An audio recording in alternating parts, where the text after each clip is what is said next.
Tadi kita sudah mendengarkan sama-sama mengenai definisi dari Islam Mi'raj. Sekarang giliran dari tujuannya. Baik, pemirsa KPTV Rahimahullah, tujuan atau motif Islam. Allah menegaskan dalam kitab suci Al-Quran, "Linuriyahu min ayatina, innahu was-sami'ul basir." Tujuan Isra Mi'raj untuk memperlihatkan kepada baginda Rasul tanda-tanda kebesaran Allah Subhanahu wa Ta'ala. Seluruh yang terlihat, seluruh yang teralami oleh baginda Rasul itu semuanya tanda-tanda kebesaran dan kekuasaan Allah Subhanahu wa Ta'ala. Salah satunya baginda Rasul jangan pakai dong. Yang membahas khusus Isra Mi'raj. Sidratul Muntaha itu batas. Turun naik dari atas ke bawah, dari bawah ke atas. Dan Sidratul Muntaha itu pohon besar. Pohon besar yang besarnya bayangkan. Kalau dikelilingi oleh kuda lari, sab'ina aman, 70 tahun belum selesai. 70 tahun udah lari belum selesai. Tapi besarnya itu Sidratul Muntaha. Di atas Sidratul Muntaha ada daun-daun. Daun-daun itu pakai nama-nama. Kita itu nama-namanya tertulis di daun Sidratul Muntaha. Seluruh manusia ada namanya pada daun Sidratul Muntaha kecuali yang sudah meninggal. Daunnya sudah jatuh. Di Puspa ada tertulis. Majul ada, Pak Wito ada, Mas Yanto ada, semuanya ibu-ibu, bapak-bapak yang hadir seluruh dunia manusia itu tercatat namanya pada daun Sidratul Muntaha. Kalau mau meninggal dunia 40 hari lagi itu daunnya jatuh. Kemana? Ke pangkuan malaikat Israel. Diterima oleh malaikat Israel. Wah, daun siapa yang jatuh? Orang Australia.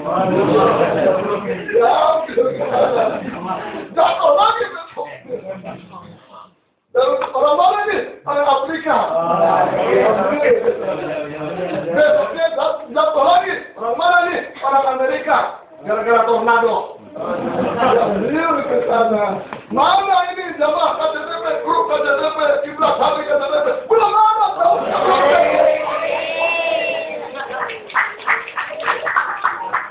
Insya Allah masih hijau.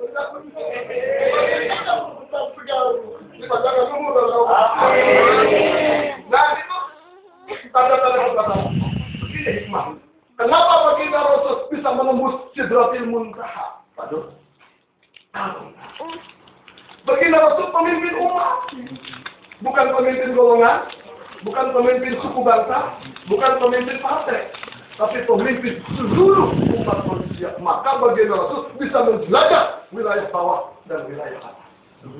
Tidak ada manusia yang lain, makhluk Allah yang lain. Jibril pun tidak bisa tembus Sidratul Muntaha. Jibril dari Sidratul Muntaha ke bawah. Di atas Sidratul Muntaha sampai atas ada lagi petugas Allah. Tapi baginda Rasul begitu hebat, begitu mulianya. Dari wilayah bawah Sidratul Muntaha bisa tembus sampai wilayah atas Sidratul Muntaha. Itu kehebatan baginda Rasulullah. Tandanya isyarat bahwa baginda Rasul pemimpin sekalian umat yang siap menjelajah kalangan bawah, kemiskinan, kesengsaraan, penderitaan rakyat. Siap baginda Rasul menyelesaikan. Siap baginda Rasul yaitu menyelesaikan kalangan atas, kalangan elit, orang-orang besar, inohong. Yang terjerat kasus-kasus korupsi, manipulasi, rekayasa, dan yang amburadul baginda Rasul siap menyelesaikan. Buktinya Abu Jahal takluk di tangan Rasulullah. Abu Lahab, Abu Sufyan takluk di tangan Rasulullah.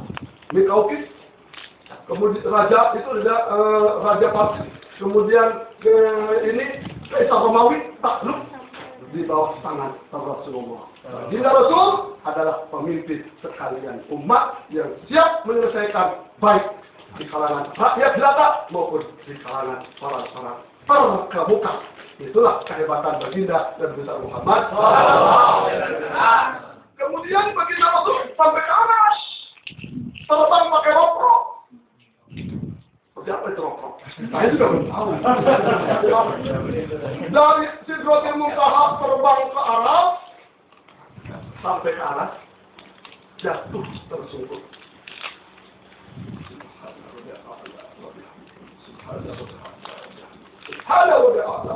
Sujud di hadapan Allah. Allah panggil, ya Muhammad, irfa' ra'saka, angkat tangan kepalamu, angkat, duduk tertimpuk, seperti duduk tahiyat. Raya ikram bagi Rasul di hadapan Allah. At-tahiyyatul mubarakatul salawatul thayyibatu lillah. Artinya segala kehormatan, segala keberkahan, segala kasih sayang adil itu yang dibela oleh baginda Rasul. Dus berarti baginda Rasul tidak membela orang-orang salah, tidak membela orang-orang khianat, tidak membela orang-orang koruptor, tidak membela orang-orang manipulasi, tukang rekayasa, tidak. Tetapi orang-orang soleh, wa ala ibadillahi sholihin, orang-orang soleh yang baik, yang benar, yang jujur, yang adil, itu yang direkomendir, itu yang diusulkan oleh baginda Rasul supaya mendapatkan selamat sentosa, selamat sejahtera oleh Allah Subhanahu wa Ta'ala. Itulah Banyak orang sekarang yang tidak mencontoh ya. Tidak mencontoh, belum bisa mencontoh. Kemudian tegas Allah ketika baginda Rasul menyatakan respon seperti tadi, langsung oleh Allah dilantik. Wa arsaltuka lin-nasi hasiban. Aku lantik engkau sebagai pemimpin untuk sekalian umat. Baginda Rasul memimpin sekalian umat. Terus tegas Allah, Rabbatu alaika khamsan wa khamsina salatan. Faqum biha anta wa qaumuka. Aku fardukan, aku wajibkan perintah salat 50 waktu. Sejam setengah salat 50 waktu.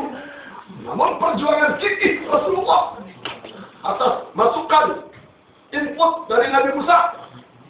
Jangan gigih tanpa mengenal lelah dan capek, memperjuangkan umat supaya ringan, supaya enteng, supaya jangan mahal, supaya serba murah, serba gampang, supaya jangan mahal harga. Baginda Rasul turun naik,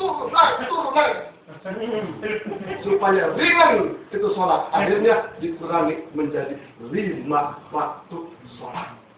Silakan tegas Allah kerjakan oleh engkau dan sekalian umatmu. Maka hasil utama Isra Mi'raj adalah melaksanakan sholat 5 waktu.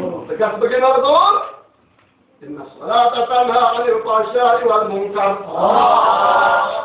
Allah berfirman, sesungguhnya sholat mencegah perbuatan keji dan mungkar. Jadi kalau orang sholat tidak berbuat salah dan dosa. Pedagang kalau sholat tidak curang. Petani kalau sholat tidak dengki. Kiai kalau sholat tidak iri hati. Pelajar kalau sholat tidak kurang ajar. Pejabat kalau sholat tidak khianat. Polisi